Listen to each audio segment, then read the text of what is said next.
Hello and welcome to the show. This is Let's Talk Love, where we have discussions of family and love with Professor Herman Manyora.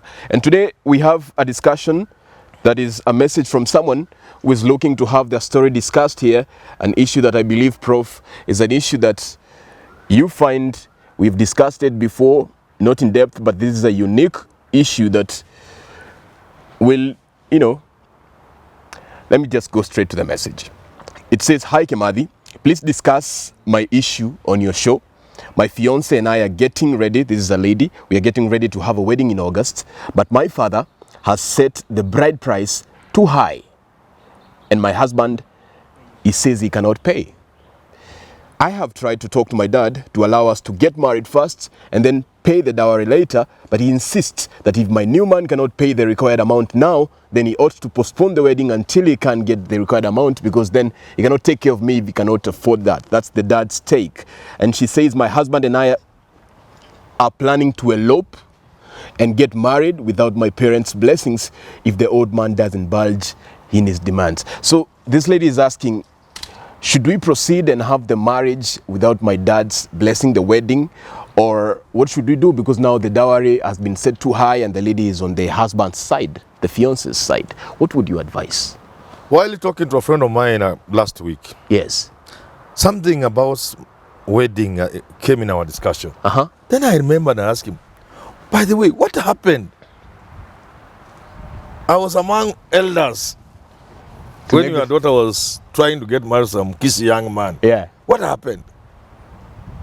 It's like more than 2 years now. What happened? Because I've not heard of the next stage. And this is what he told me. He told me it is taken long because the father to the guy who was marrying my daughter, being kissy, expects that we are going to ask for the kind of money kisses ask. No, we must tell these kissy people. Because they are our brothers. Yeah.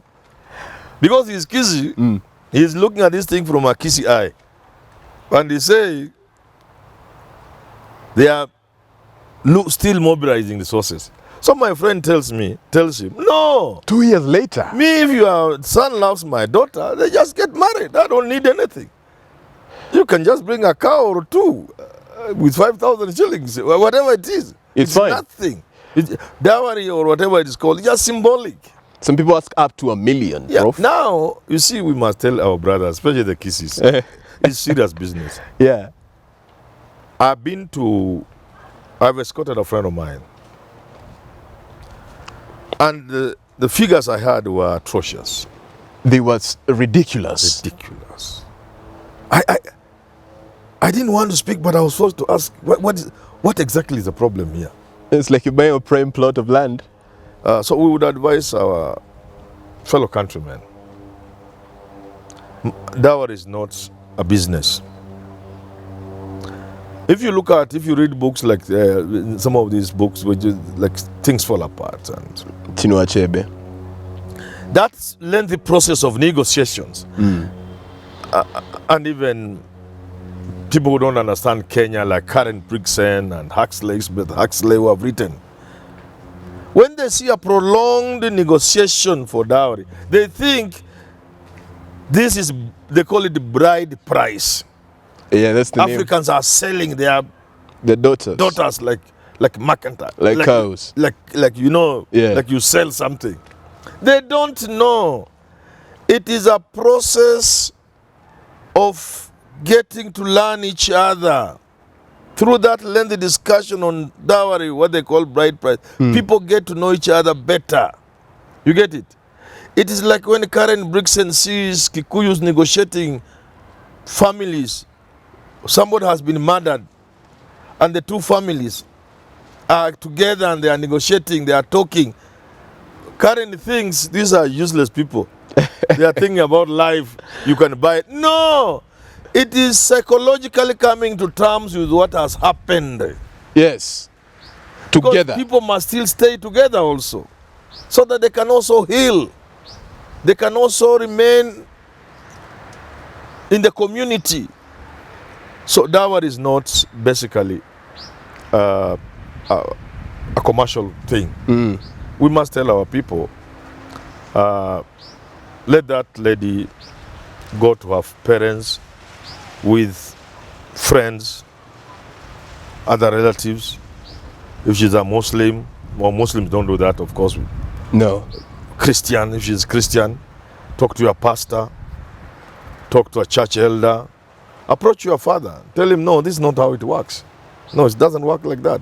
It can't work like that. It shouldn't work like that. Yeah. So, but if I was to look at it from the lens of their father, the man is saying, maybe he's trying to look out for his daughter. Maybe you've educated your daughter through school, and education is expensive, you know, Prof.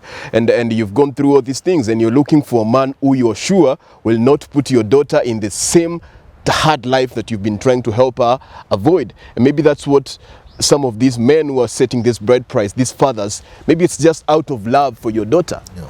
You know, you're trying not to get her to marry below your social class, something you've talked about before. you must respect your daughter's wishes. Wishes, right. Your daughter is following her heart.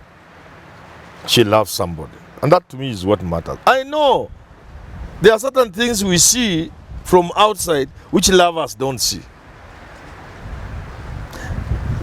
But there should be a better way of passing that information other than doing it crudely through bride price or through dowry. Yeah, and setting your foot down. And you know, it's important we should advise girls and men. There are certain things you should not close your eyes to. Nobody says if you are a graduate, you shouldn't marry a class 8 child, a dropout. why would you do that, Prof? Come on. But people do it. Do it. People do it. But do it knowing some of the things, challenges you'll face. Aware. If you are a girl brought up in Lavington, and like in the Nigerian movies, you meet a beautiful girl, a little coarse and rough because she's from Kibra, and you think you can spruce her, wash her, dress her, she becomes your queen. Fine, do it, but no. Be prepared for some things. Some of them are hilarious, as we have seen in the movies, in those Nigerian movies, where because she's a poor person, she's a human being. When you are poor, you are a human being. When you become rich, the humanness the goes, human right? in you disappears. So when she's entertaining 5 people in the house every day, don't complain. She's bringing Give the her whole time. village. Yes, the whole village. You go away, you come, you find the house has 16 people. They're watching This is your my TV. cousin's cousin. This is my what? And like Obama, you tell her, stop, I can't get the relationship. Because rich people have no relationships. It's just them and their children and their wives or their husbands. It doesn't go beyond that. So there are these things you must know. But doesn't mean we must discourage people from marrying across economic status, across race, across other things. But the only thing we can tell them, go there knowing there are challenges you'll face. Yes. But we can therefore not use dowry as a roadblock. No. No. Right, Prof. Now, as we get into the last leg of the discussion, the issue of once you get married to, let's say, like this case of our lady here, say they get married and the man can afford the dowry, say it's $1 million or more, and you get into the house, and it gets to a situation of conflict where the man says, I paid so much dowry for you, you ought to obey, you ought to submit, you ought to do this and this. So it becomes as if it's really bride price, because these situations are there. Then what do we do in that situation where the man is acting as if we bought the lady because Then he paid the price? Maybe there was no love in the first place. Because No love, right? the situation we are addressing can lead to that. The situation we are addressing is one of lovers. Yes. And the parents want to stand in the way by introducing unreasonable dowry demands. Yes. Okay? But the one you are saying is like a man goes out there to get a woman with whom they don't have relationship in terms of love. And just buys. But if this man who's being pressured here, if he can finally say, okay, I love this lady so much, I'll do whatever I can, I will get that dowry. That situation may not arise because the daughter to the man will not allow the young man to do it. Right. You see, if you love somebody, you cannot allow them to act out of duress, frustration, just to please your parents. You say no. You will not allow it. You wouldn't. If a girl loves a man, she cannot allow her parents to harass that man. She'll tell him, Dad, I wanted you in this thing, but if you have refused, I'm an adult. I'll go ahead. I don't need your consent to get married. You know that. Yeah. I'm not 16 years. I'll just go. I'm over 18. What if he curses you? What if he doesn't bless that marriage? Curses must be grounded in something. There's no foundation for the curse. There's none? There's none here.